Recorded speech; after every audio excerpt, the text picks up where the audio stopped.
બીજાઓ માટે વિચારતા, તેમનું ધ્યાન રાખતા શીખો.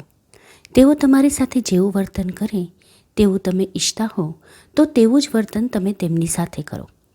તેમને સમજતા, તેમની જિંદગીમાં અને હૃદયમાં પ્રવેશતા તેમના પર પ્રેમ વરસાવતા શીખો. બધી જ આલોચના, ઉપગ્રહો અને માન્યતાઓને બાજુ પર મૂકો.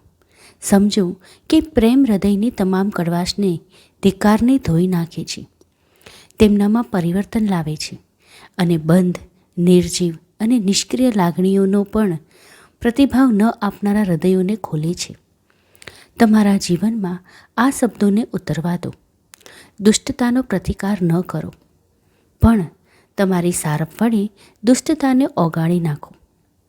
આવું કહેવું સરળ છે અને કરવું મુશ્કેલ છે તેવું લાગે, પણ જ્યાં સુધી એમ નહીં થાય ત્યાં સુધી શાંતિ અને સદ્ભાવ આખી માનવજાતિ સુધી નહીં પહોંચે.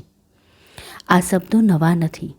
યુગોથી તે સંભળાતા આવ્યા છે, તેના ઉપદેશો અપાતા આવ્યા છે, પણ આ શબ્દોને જીવતા હજી સુધી કોઈ શીખ્યું નથી. પરિણામે દરેક યુગમાં લડાઈઓ, વિનાશ, દુષ્ટતા અને ધિક્કારનું સામ્રાજ્ય રહ્યું છે. જ્યાં સુધી માનવતા જીવનનો મુખ્ય ભાગ નહીં બને, એ ફક્ત ઉપદેશના શબ્દોમાં જ જીવશે, ત્યાં સુધી એમ જ રહેશે.